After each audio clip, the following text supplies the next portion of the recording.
Drinking is one of the few activities that if you don't partake, people assume or accuse you of having a problem. And it's just wild. There's a very different picture of a young drunk versus an old drunk. They become really infantile. It's not a pretty picture. There are so many better ways to have a good time that alcohol isn't necessary. 2 drinks per week maximum is about the upper threshold. And I used to go to parties sometimes. I'd look around, I'm thinking like, everyone here is just blasted. Again, I don't tell people what to do. I give them the facts so they can make the best decisions for them. I mean, it's very clear that unless you're an alcoholic and provided you're an adult, that, 2 drinks per week maximum is about the upper threshold. I've never been a big drinker. I don't drink. I'm lucky that it's not something that's a strong draw for me. I have friends that are recovered alcoholics, and their lives are so much better as a function of being sober. But for non-alcoholics, I mean, I think everyone should just know the health risks, especially women, where the risks for breast cancer and other types of cancers are elevated so very much. And what was interesting to me about the response to that episode is that I think many people took it, the impression I got was that many people took it as permission to finally stop drinking or drink less because they didn't enjoy drinking. And as you so beautifully put out on social media, drinking is one of the few activities that if you don't partake, people assume or accuse you of having a problem.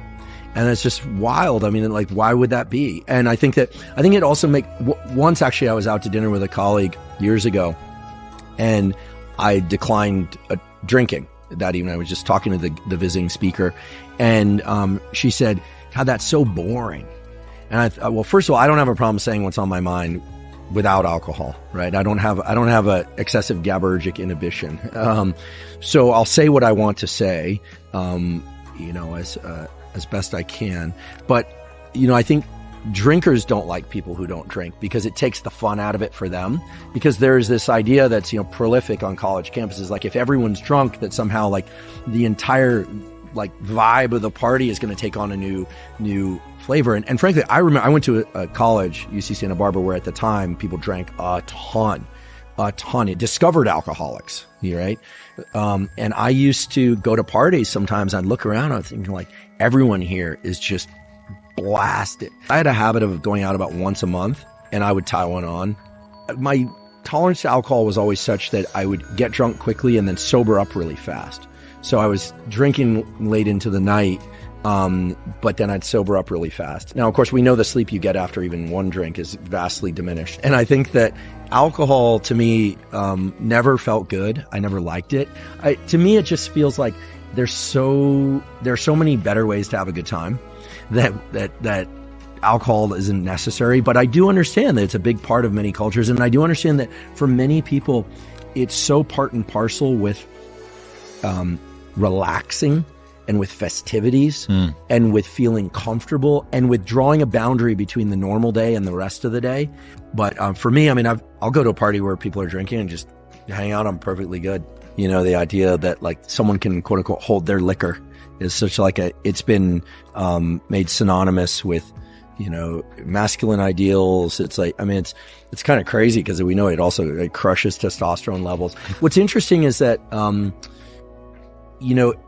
I forget who said this, but, there's a very different picture of a young drunk versus an old drunk. Someone who's been just drinking for too many years, it's not a pretty picture.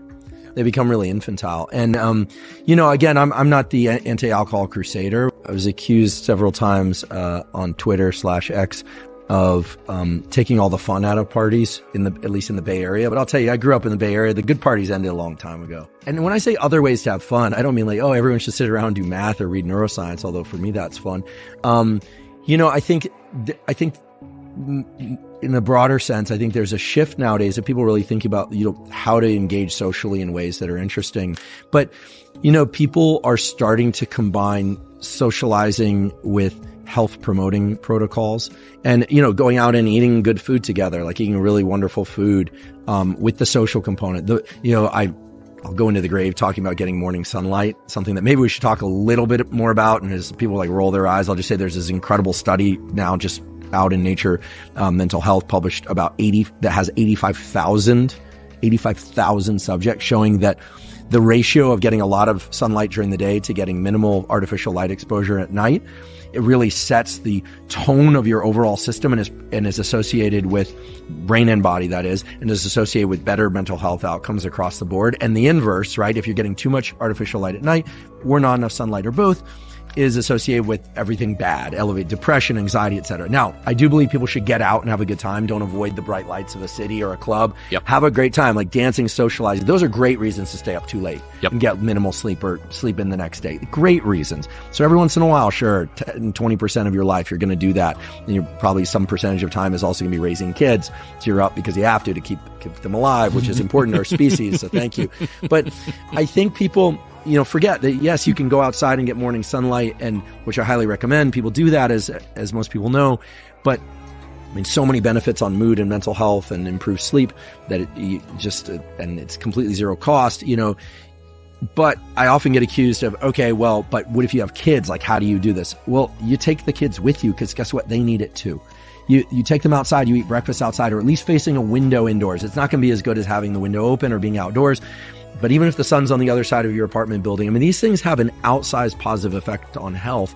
And I'll wager, both upper limbs anyway, that many, many, many of the mental health issues that we see nowadays in young people and in adults is the consequence of disrupted circadian rhythms, because of a lot of time in a two-dimensional screen space, which I'm not condemning. I spend time on and put out most of my content on social media and YouTube, Apple, Spotify, right?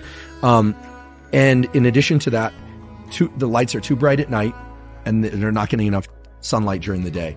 And an important thing to understand about our circadian health, circadian system and health, is that in the morning and throughout the day, your eyes are less sensitive to light, and you need more of it in order to get what you need, okay, broadly speaking. And at night, your eyes are far more sensitive to artificial lighting, and you need far less of it in order to disrupt your circadian system in bad ways, disrupt your mental health.